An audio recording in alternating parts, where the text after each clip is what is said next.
There are 4 rounds left in the Blancpain GT World Challenge America Championship. 2 of them unfolding this weekend at a legendary venue in North America, Elkhart Lakes Road America, America's national park of speed. And of course, it all begins, particularly with the GT3 homologated cars, with qualifying. How you qualify often really determines an awful lot about how the race will unfold. We are underway with qualifying for the first of the doubleheader races that will be unfolding this weekend. Welcome everybody. Greg Creamer alongside with Calvin Fish, Ryan Marine down in pit lane. And as we were watching these cars out on their warm-up or installation lap before they really get after it here, this one should be spectacular, and it should be absolutely crucial, Cal. It really is. I mean, qualifying is important. I would give a caveat to that, is that we have got some rain in the forecast for this afternoon, about a 40% chance. So that would throw a cat amongst the pigeons in terms of who would have the pace. Certainly these Acuras in previous form in wet conditions could be very strong. But right now, Martin Barkey in that number 80 Racer's Edge Acura NSX, that car had the fastest time overall in the hands of his teammate Carl Marcelli here yesterday, and they're a team that have really found their stride now in terms of being quick all year, Greg, but I think right now they're probably in performance-wise as sharp as they've been all season long. I would agree, and could lead in the Pro-Am points, so really having a strong year, as you said, and this is the time you want it to really come good in these last few rounds when you've got that point lead. And they need to execute here. As you said, Marcelli very fast yesterday. And it's a track Martin Barkey has always gone very well at. We were calling him in GTS, GT4 racing. He was very quick here as well. And looking for a really strong time and see what these guys are able to put together here. It's been interesting, certainly, in watching what's unfolded here. A couple of other cars. The Acura is really strong. The 43 real-time entry up in the top 3 in the practice sessions as well. But that our Ferrari, it's always there. Now, we should point out, this is the qualifying for the first of the 2 races, which means the lower rated of the drivers in the Pro-Am cars will be out. We'll have another qualifying session coming up, but this is no less important. No, it's very important, and just sets the stage for this afternoon's race, where these AM drivers, as we call them, or the lower graded driver, will start the race, and it'll be finished off by the pros, and tomorrow they'll reverse roles, of course. We'll see that qualifying session follow up with just a short break in the action here this morning. But perfect conditions. The temperature is starting to rise now. Ambient's now up into the low 70s. But again, for a lot of these teams, particularly Bentley and Ferrari, I remember a session at CTMP last year where the Bentleys and Ferraris were like 4 to 5 seconds off the pace in wet conditions. So I think for Porsche, for Acura, they wouldn't be too unhappy if we do see some wet conditions here this afternoon. I think you're absolutely right. Watching the number 58 as it comes whistling up over the top. That is the Porsche Consulting Wright Motorsports Porsche in the hands of North America's only factory driver. That is Patrick Long, and a spin here. Mark Issa driving the Hublot Alpha Prime and Ferrari of Fort Lauderdale Ferrari. Running for the first time this year, Cal, as we watch a replay in the Pro-Am category, not just the Am category. Down in turn 3, gets up on that inside curb, throws him out a little bit wide, and just, I don't think he's got the tire temp and pressure up yet to deal with a little bobble like that, and just goes for an easy spin. Don't think he locked up the tires or anything, so he should be able to regroup here. Just make sure those tires are clean before he hits this next set of corners.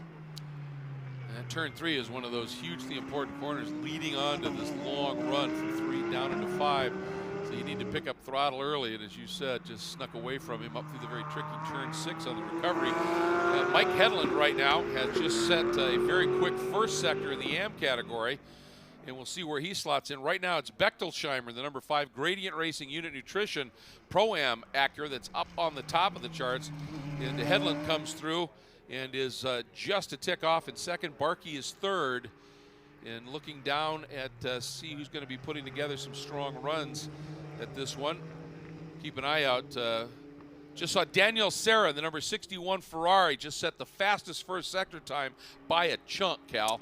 Yeah, and he's never raced here or even seen this racetrack. I spoke to him yesterday. He said, I had a little time. He said, I've been really busy, but he said early in the week I did do a little bit of iRacing sim to learn the track, but that boy is so impressive. Knew his father well, Chico, who's an ex-Formula 1 driver.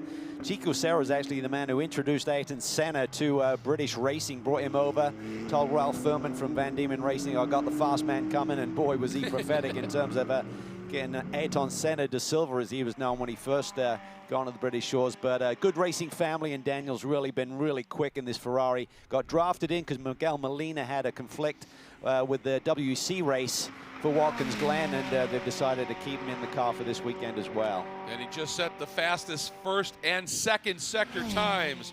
Sarah has. Soucek had put up the fastest second sector just seconds ago. Sarah came through, hit that sector timing, and jumped to the fastest. So he's purple in both sectors. This should be a brilliant lap. Looking at fastest of the times thus far this week at a 2:06.1. But pole times in previous years, 2:04s, 2:03s. Let's see what Sarah can do. Rolls onto the throttle out of 14. The R Ferrari, as it climbs the hill here at Road America. If he can keep this lap alive, should be superb. Coming up this long straight in that climb through a 2:04.558. Here we go. Message delivered. That's a statement. Something went on with Soucek. He's got a 2:06.9 on the board, which should be good for second right now, but he's dropped to 13th. I'm not sure if that's a track limit violation or what's caused that situation. Great lap by Sarah as we go back now to watching Pat Long sit second right now, but a long distance off of Sarah's lap. Yeah, he's 6/10 down on the first sector alone, and that's a good keen indicator to how the rest of this lap is going to go. Just being he's pushing, it seems, pretty hard here. Yeah, a little breathe there through the kink, using all of the road. Headland jumps up to... Speaking of all of the road, that was the 9 of Soucek.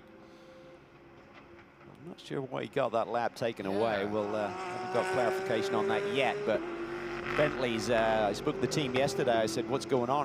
They said, we've never had all of the drivers come in and say the car's got no grip, is bad under braking, doesn't have any mid-corner roll speed. But they're a sharp group, and they're going to keep dialing on that Bentley's, who had a strong year, previous iteration of that Bentley, but Perrent had a first and a second place finish here last year, 4K packs. All right, let's see if Long can trim his time.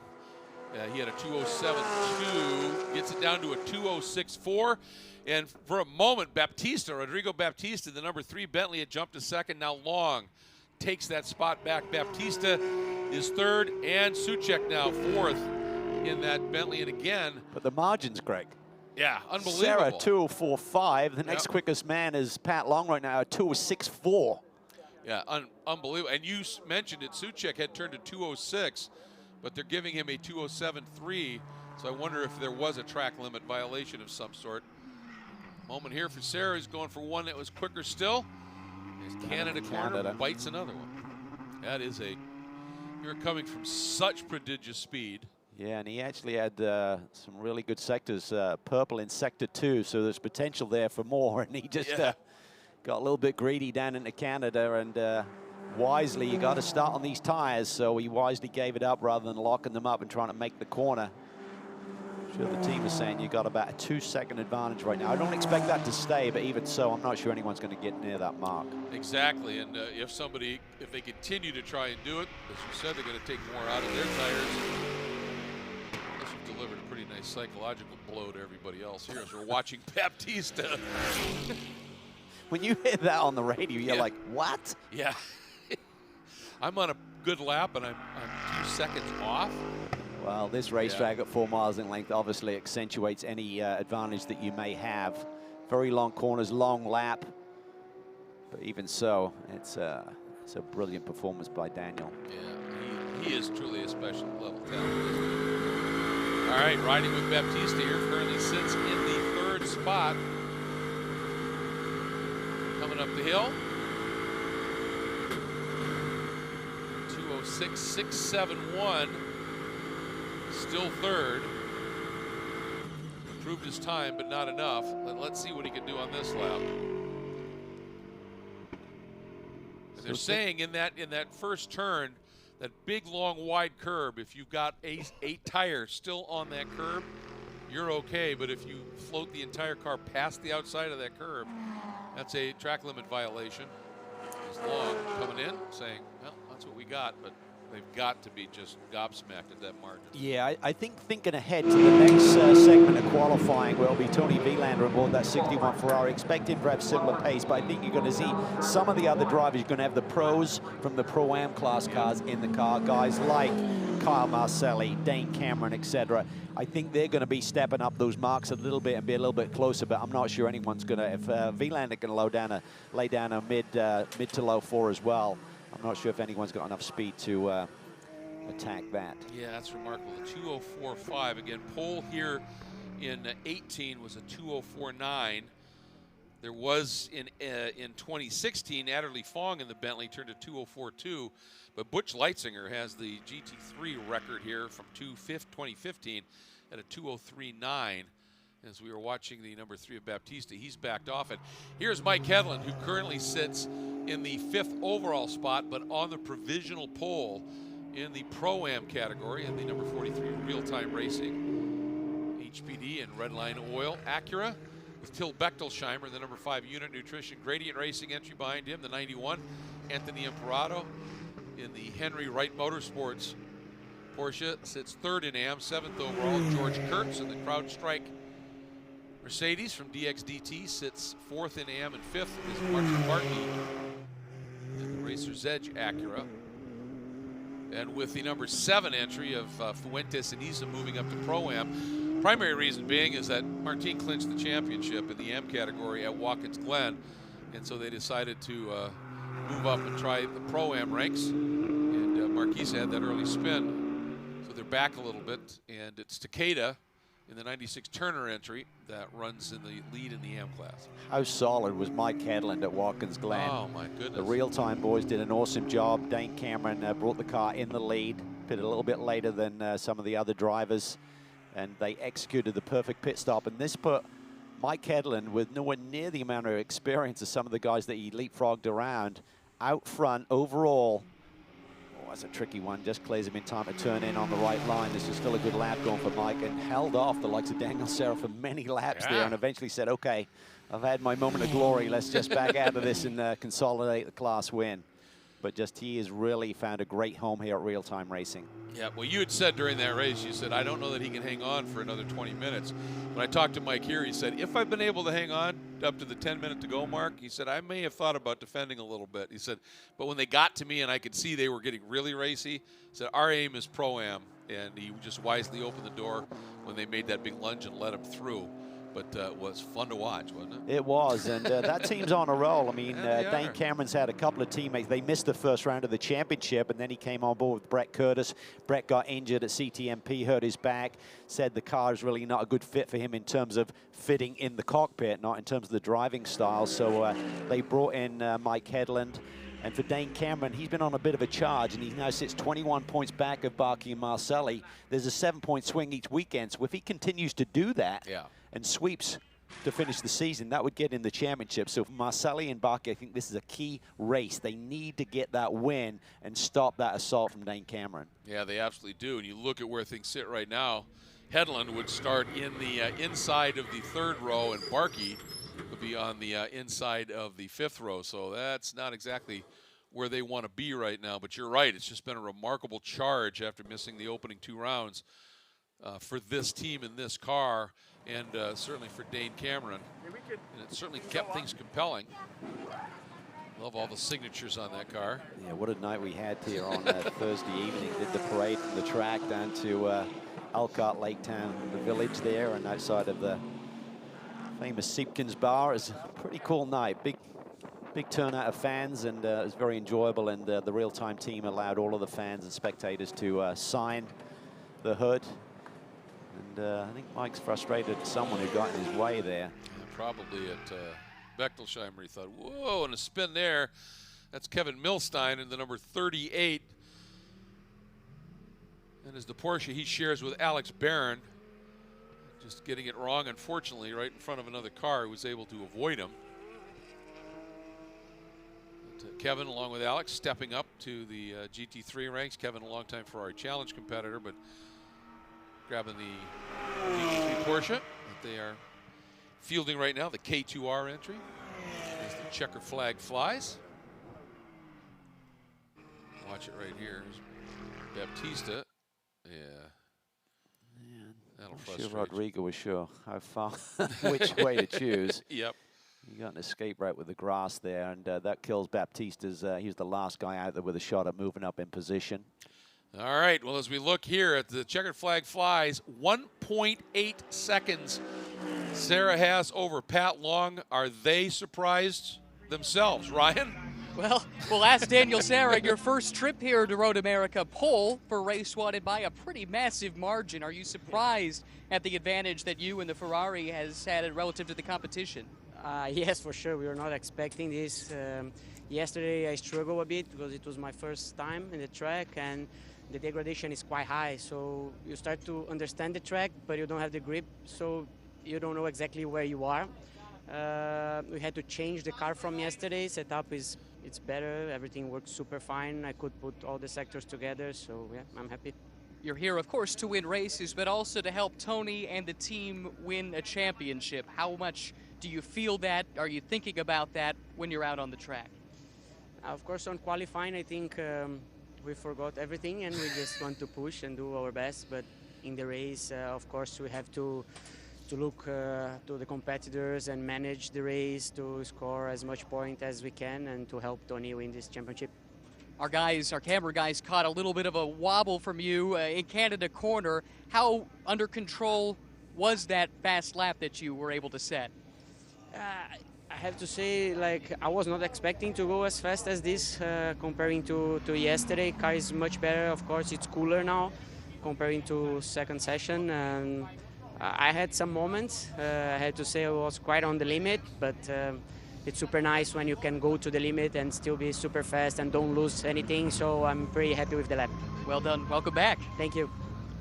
Yeah, thanks very much, Ryan. It was a staggeringly quick lap. Then he went for that little bit more there and had that moment. But I think one of the stories with this 488 Ferrari, it may not be the best in any category, but it's not bad in any category. It's, you know, some of the other cars, there's a lot more swing, isn't there? Totally agree.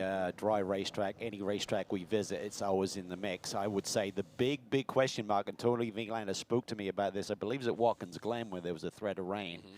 He still got that session from CTMP in the back of his mind where the car was pretty much undrivable. Yeah. So, yeah, you know, a championship could swing big time here this afternoon in terms of if that Ferrari has to deal with wet weather and if it's not suitable to the racetrack and giving Tony and Daniel the grip they're looking for. Yeah, I remember talking to him after that session at CTMP, and he said, "This is the first time in my career I've been outside of the 107%." I mean, that's how ugly it was for him. So, yeah, I think that is definitely on the sharp end of things. And we are now getting ready for the second qualifying session to set the grid for the second of the doubleheader races. And as you said, in the Pro-Am pairings now, we see the pros that will be climbing behind the wheel.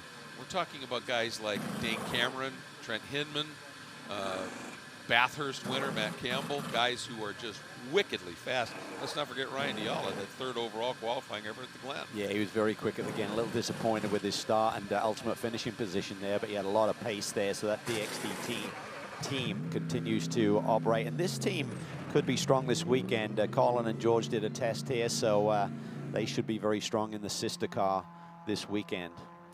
Martin Fuentes, of course, will be out in that car. And then the other guy that in that list that I mentioned of the pros getting on board, let's not forget a guy named Kyle Marcelli, who was fastest overall in one of the practice sessions here. So, and he has been clocking it right there in that MBRP Racer's Edge Acura that's at the front end of the queue to go out. Everyone's itching. I'll be curious to see how the drivers want to set this session up. Will not be surprised to see Tony Vilander quickest, but I'll be very surprised to see a similar margin to what Daniel Serra had. Yeah, I would agree with that. That was just huge. 1.8 seconds. And for Hedlund and Cameron, they're motivated because the quicker they go, that means the quicker they can release the team so they can get to working on the chicken runs. That's right. Big night tonight. Big night tonight. Nice to have that legendary dinner party back. And again, that team, we've talked about it. You know, we talk about this as their home track, but literally they are based in Saukville, which is less, I think, than 30 miles south of here, right down I-43. So this is special for them. And here we go. Green flag. Field making its way out. You've got the groups at the front of the queue that wanted to make sure they had clear track early, and you've got the other teams that are saying, well, you can take a look at that. Cameron not wasting a moment. Yeah, Marcelli got to the head of pit lane first, and Dane wants to go. Just bobbing and weaving, trying to clean, make sure those Pirelli P0s are as clean as can be. This is the second race event weekend, if you will, where the teams are also being allowed to use tire warmers, and with the coolish conditions this morning, I think that's going to pay big dividends in a hurry. Absolutely. Good point. This allows you to go on the attack. So in the GT3 cars, it's not such a warm-up procedure as we saw the GT4 and touring cars earlier. Still going to try and have to build those pressures up a little bit. Starting off, you can just see the grip there is immediately. I'd say typically you'd have a little slide there rolling speed like that through without the tire warmers doing their job. And certainly, I mean, the Glen is a track that just has massive grip, but you know, the drivers were just, they were all stunned. They said, we come out of the pits with the tire warmers and we get into the S's and realize we can just go. Well, it changes the strategy too in terms of the undercut and overcut. Because before, if you did the undercut, you're worried about being out there on cold tires. Well, now you're not. Right. You can be out there on hot tires with better performing tires because they're fresher. So I think people are leaning towards the undercut in terms of making the earliest pit stop you can in that 10-minute window that they'll get in the 90-minute race today. All right, well, up through 13, Billy Mitchell corner, and into 14, and up this long, long hill, and this will start what could well be an outright flyer here for Dane Cameron and the rest of the field giving chase right now. All right, let's ride on board with Dane. Enjoy this, folks.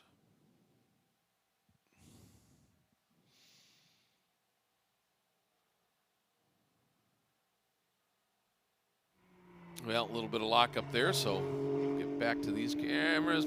He's pushing, and he had one tire on that curb. That's good. That's all you need. Want. Use every piece of racetrack, every ounce of it here. Keep an eye here on sectors. They also tested here real-time, did, so they should be sharp. Home track, as you mentioned. Dane has competed here this year already in the prototype class of racing, which he leads with Juan Pablo Montoya. So it's a big year for Dane Cameron and the Acura brand. There's that tricky turn 6.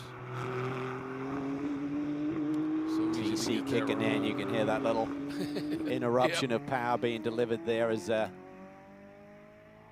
Marcelli's gonna have a nice little carrot, literally, with that orange Acura in front of him to chase. Hargrove just setting the fastest second sector in the number 58. Yeah, the balance of the throttle through the carousel is certainly not flat. We just want to roll speed, then just control the nose, getting it to tuck in. Hinman just setting fastest first sector. Cameron fastest second sector. Here we go. Marcelli just pipped him, so Marcelli's on the charge. He had the edge yesterday. Going to be a great shootout, I think, between these two. Yes. Star drivers for their respective teams, Kyle Marcelli and Dane Cameron. This could be a real shootout between these two drivers for the Pro-Am pole. Ooh, a little wiggle there by Dane. Got that left rear really on the edge of that curb. Yeah, he might ask for a little bit too much there. That may cost him. He'll go to the top. And he does at a 205, 205.5. Marcelli slides through to 205.46. Yeah. Pips him. This is going to be tight. Yep. That's 75 1,000s, and that little wiggle at the exit of 14. Still about could have cost that. Yeah, still about a second off of Daniel Serra's lap from the previous segment of qualifying. They're not competing against that. This is their own individual session. They're not combined times.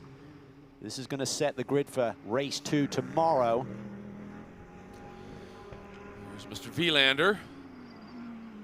Ooh. He's wide. Overcooked it down into turn 5. I'll kill that lap. It's not ideal. No. The tires should be really good. So a little mistake there by Tony. And there's a long lap to think about. It's like, do I keep digging, see if I can get that time back, or do I just abort now and keep the tires as fresh as I can.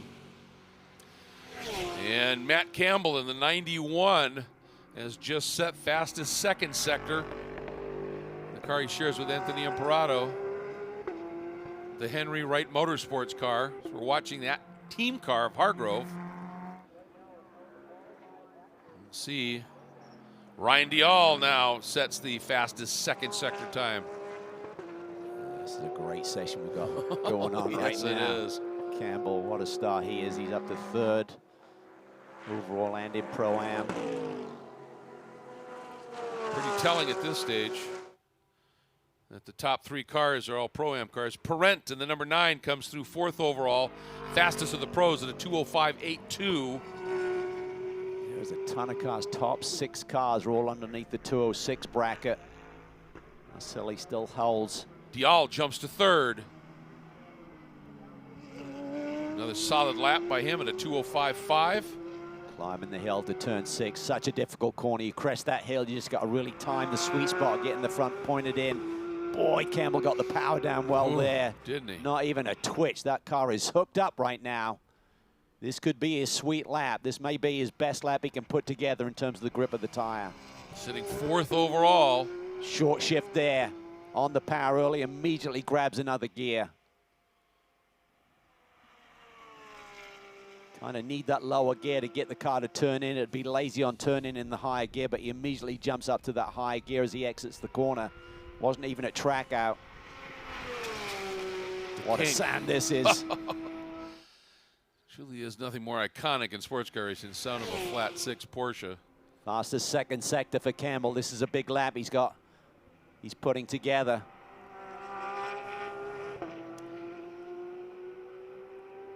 Dial just set a really good first sector as well. Cameron just had a personal best first sector. Oh, that was right on the edge. There's such a difficult turn, and he asked for too much. He lost it. He just got that little twitch, Greg. Yep. Just tried to get a little bit greedy there on turning, had to control it. Just have to let the car have its head and lost the speed through there. Yeah, 2:05.3, not going to do it at this level of things here.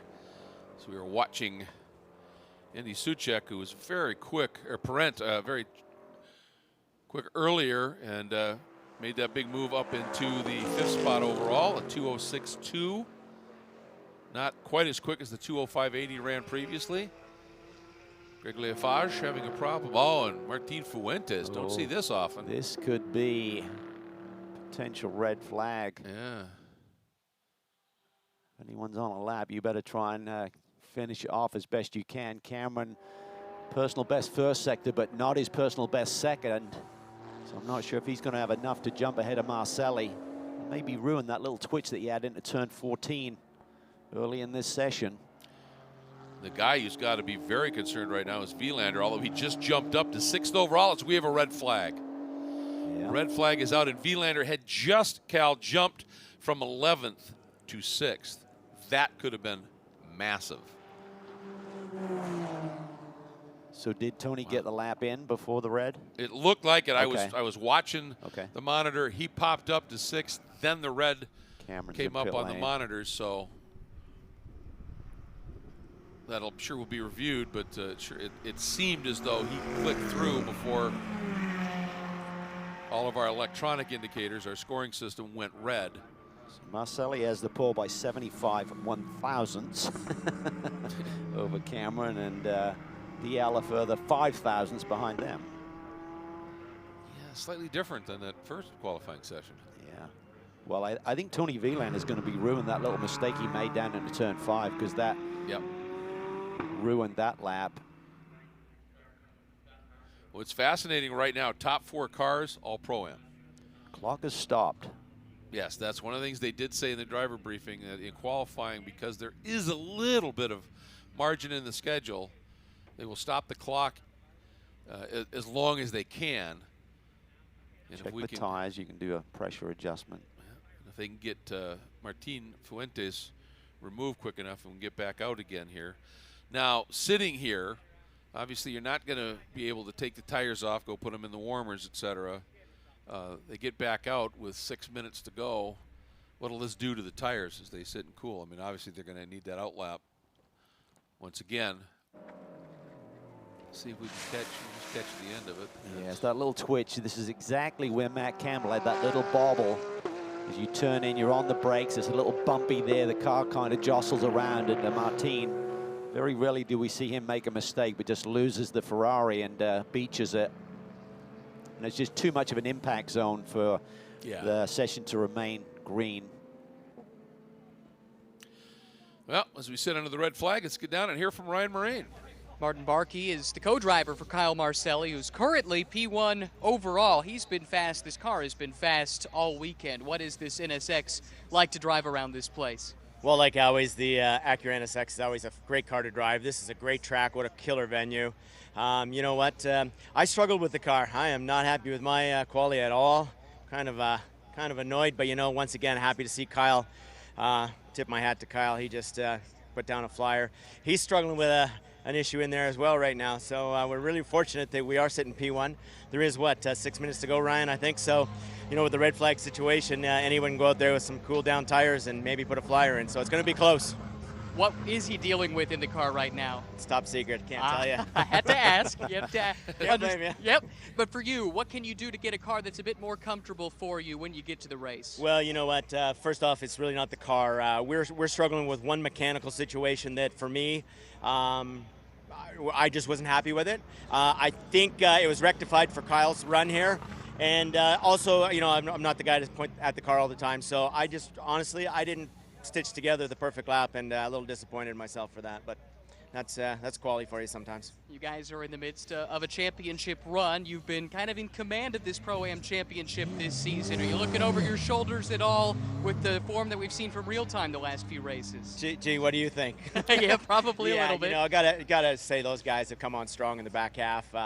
You know, Mike and Dane are really wheeling that car, and they've obviously got a good team behind them as well, just like we do with Racer's Edge. So, you know what? It's anyone's championship. You know, there's a couple other cars too, right behind the 43. So, it's going to be a fun race. Going to be a fun championship right down to the end.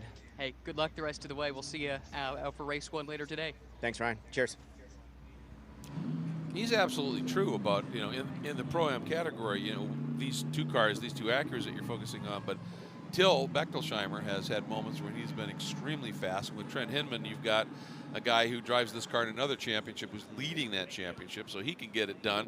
Ryan Dial and David Askew. I mean, Dial just brilliant in his qualifying runs at the Glen. Didn't get the start he wanted, struggled a little bit, but there's pace here as we are back to green with 6 minutes and a few seconds to be able to get something done here. You want to see a lap that's going to be on the edge, look for Dane Cameron, who will not want to be out-qualified in a similar car by Kyle Marcelli, and Tony Vilander. His teammate is on the pole, and Tony right now is 6th fastest.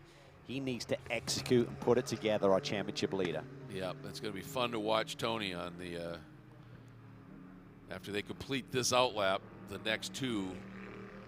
And as you said, you know, keeping an eye on Cameron as well. They should all be able to get 2 flyers here. Yes. And I wouldn't exactly count out a guy named Parent. He's had an awful lot of success. Not sure the Bentley, I agree with you in terms of Alvaro. I'm just not sure the Bentley setup-wise is, and that surprised the team. They thought they should come here, and they said, you know, we pretty much run a similar setup wherever we go. The car's been competitive. It was a great circuit for us with the previous gen Bentley, Continental GT3. So they're as surprised as I was yesterday when I saw those first practice times. Yes. Yeah. And what a year here for Alvaro last year. Go back to it, getting that win. 50th, as it turned out, for Capex Racing. And then they looked and said it was also the 50th for Bentley. So it was a pretty special weekend for them. But as you said, different card. There's Dane. Tell you what, Shirosaka was certainly on it. He was really wide through the carousel. I was watching him in the backdrop there as we were focused on Dane Cameron here as he sets up a lap. He was really on it. Here we go. And the key is just to set up the start of the lap. Cannot afford to get that a little bit wide like he did on his previous attempts here through 14. It's a good clean start to this lap. There we go. That's got better. it. Yep. All right, here we go. All eyes on Cameron. Can he unseat Marcelli, and can Vilander move up the order in the red 61? All right, down to turn 1, and yeah, you're right. Shirasaka's staying right with him. He is really impressive. Okay, on board now with Dane. Fun to watch here. Down into 3.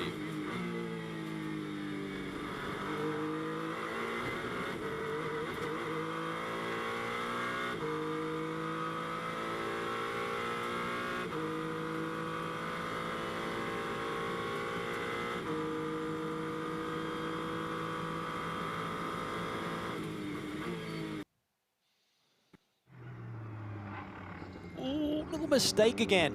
Just tried to roll speed and had to grab it and control it. It was a good first sector, not the fastest, but it was a 36 flat. Yeah. But then that sector happens, then turn 5 where he had that little bobble. He's pushing and the car's just not giving it to him. So whatever balance he feels he's got, it's not delivering. The conditions are slightly different again. The tires may be past their prime, certainly with that early run, then the little break, and he may have to give up this lap. He's got to be careful, though. He can't afford to balk that BMW and get in trouble for that, but he's also got to set up his own last lap fly. Here he goes. He's out of it. Got enough of a gap. He doesn't want to trip over that BMW. Ironically, he's won a championship at Turner Motorsports in one of those yellow and blue cars in GT3 competition before. Vilander had a good first sector, a 36.08. Yeah, he and Dane Cameron there just 1,000th of a second apart on that first sector, but Cameron had to abort the lap. So keeping an eye and looking for the number 61, the red Ferrari. I'm not seeing any greens or purple sectors right now.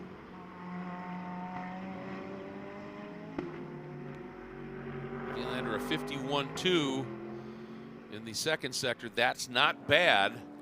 It's only 7,000 behind Perrent on the timesheets right now. Battling for the championship, first and second, respectively. All right, Vilander's previous best, a 2:05.828. Does he improve on that? A 2:05.76 and moves him in front. Yep. But he's got another lap. What can he do? As in the backdrop, we see Maxime Soulet from the second of the Bentleys, the number 3 car, trying to piece together a lap and move further up towards his teammate. Yeah, to Tony, that was his personal best in that final sector.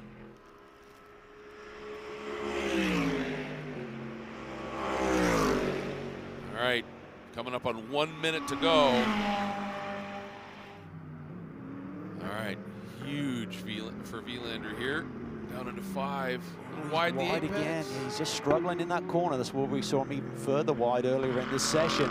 Cameron is aborted. He's in pit lane, so Marcelli is going to be the top dog for the Acuras, it looks like. Soulet, a decent first sector, and the fastest trap speed of this entire session. And that number 3, a little slide there at the exit of 8. This could be a pretty good lap for Soulet. Currently 8th overall, excuse me. There's Tony. Colin Brown trying to get out of the way here. He's pretty much done with his sessions. He doesn't want to impede these cars trying to put in a last lap flyer. But I'll tell you, the aero of these cars allows the Turkey King to be a lot more aggressive than you see in cars that don't run aero. Vilander's putting together decent sectors, but no personal best. I'm not sure if he can improve and move further up the order. Oh, Soulet trapped behind Shirasaka. Yeah, that's poor form there. Yeah. The BMW. Yep, and here comes Vilander. Checker is out. Yeah, the BMW needs to get out of the way, though, through the apex. Yes, absolutely. And I'm sure Soulet a little frustrated as he hits pit lane. But what does Vilander do coming up the hill? Is he able to find something in him? Nope, he has bailed to the pits as well. He wasn't seeing it. You get a predictive lap going on the dash, so if he could see that he was a 10th or 2 down, he would just abort and save a lap on the tires. So a little bit of a surprise session. Yes, yeah. Well, interesting though, isn't it? You take a look, the front row, occupied by the two cars battling for the championship in Pro-Am. The third row, occupied by the cars battling for the championship in Pro. And some spoilers in between them in terms of the Scott Ryan Dial and the Aussie Matt Campbell. Yeah, unbelievable. Yeah, and Campbell, Dial for this one. And I think somewhat aggravated Belgian and Maxime Soulet wanting to be able to get after it too. So qualifying for the Blancpain GT World Challenge America at Road America is in the books.